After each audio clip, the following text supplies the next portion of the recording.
Hi, scholars, it's Miss Mazda. I really miss you guys. I can't wait to see you guys again in person. I hope you've been having a great time learning at home with your family, though. And for now, since we can't be together in the same room, let's do some CGI. I have a CGI problem here. I want you to remember it's just like doing CGI at school. You can use your manipulatives if you need to.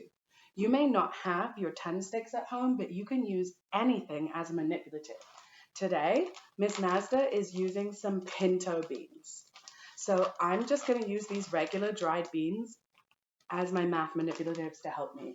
You can use beans, you can use Legos, you can use anything that helps you. So don't worry about not having your manipulatives today. You have manipulatives all over your house, you just haven't started using them yet.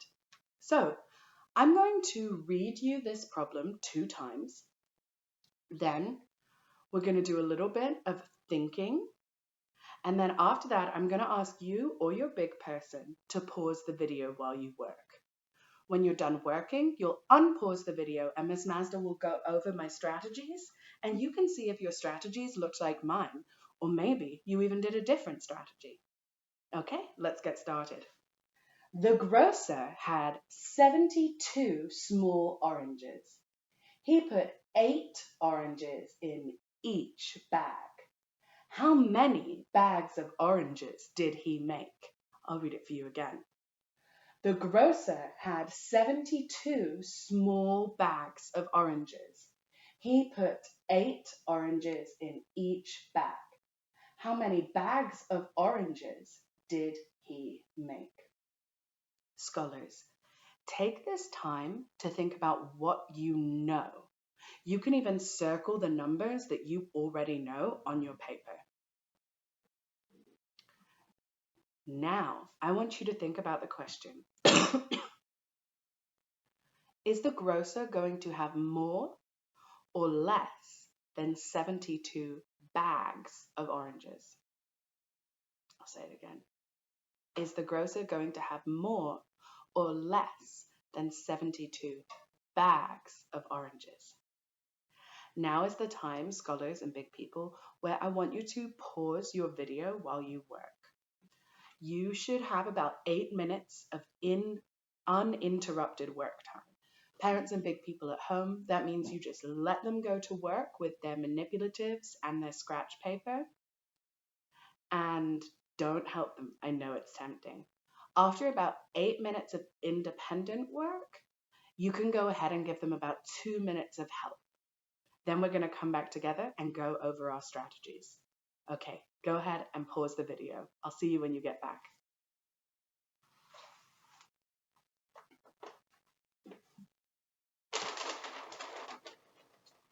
And we're back. So let's see if your strategies looked like mine. So the first thing I did is I went to my story problem and I had to figure out exactly what I was looking for. I know that the grocer had 72 small oranges. So I went ahead and circled that. I underlined oranges. I know he put 8 oranges in each bag, but that word each, that tells me I don't know how many bags he has. But that's what I'm trying to find out. So I am going to put a box around each. Now there are lots of different ways that you could go over and work through this problem. The first one I did here, I did with direct modeling, and I did it with my manipulatives. I took my pinto beans and I put them in groups of 8 because I knew that the grocer put 8 oranges in each bag. So I put them in groups of 8 until I had 72. Then, when I had 72 beans in groups of 8, I circled those groups of beans so that I could count up how many bags I had. Then I showed my counting. 1, 2, 3, 4, 5, 6, 7, 8, 9 bags. So again, I took 72 beans, I grouped them into groups of 8, And then I counted how many of those groups I had. Another way you could do this is with repeated subtraction. So again, I know I'm starting with 72 beans, and I know there's I'm starting with 72 oranges, and I know there's 8 oranges in each bag.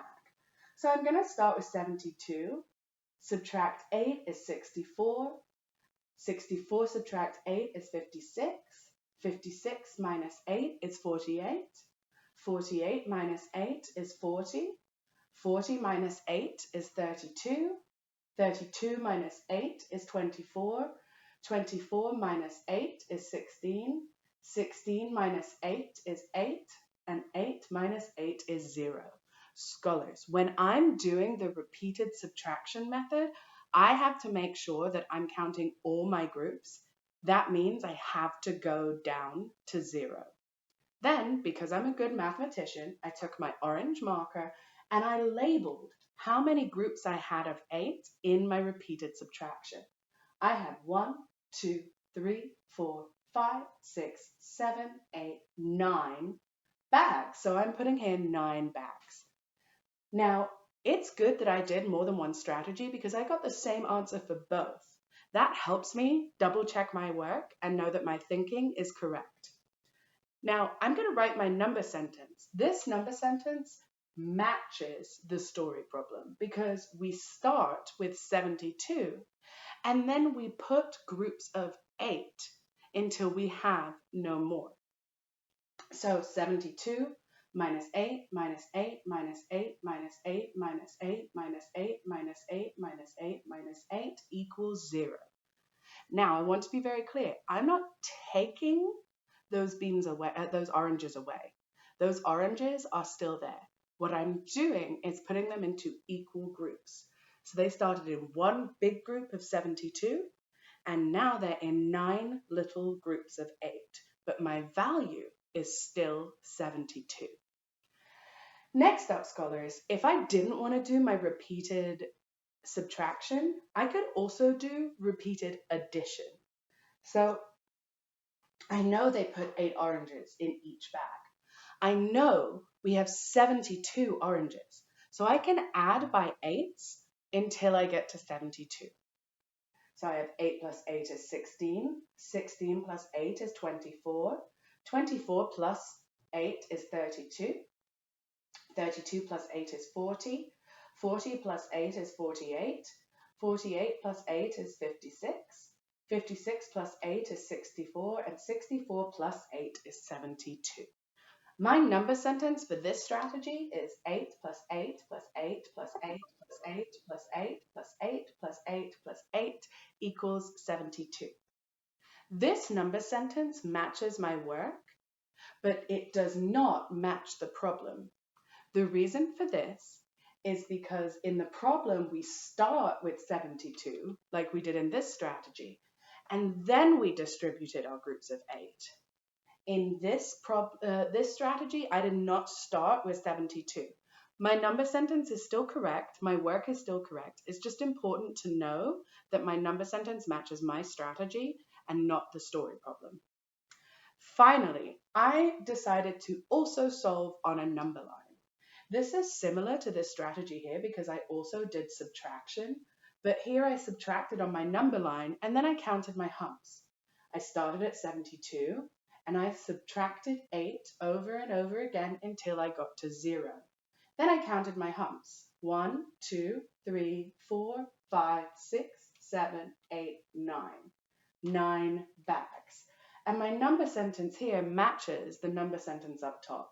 72 minus 8 minus 8 minus 8 minus 8 minus 8 minus 8 minus 8 minus 8 minus 8 equals 0. So scholars, this is 4 ways that you could have solved.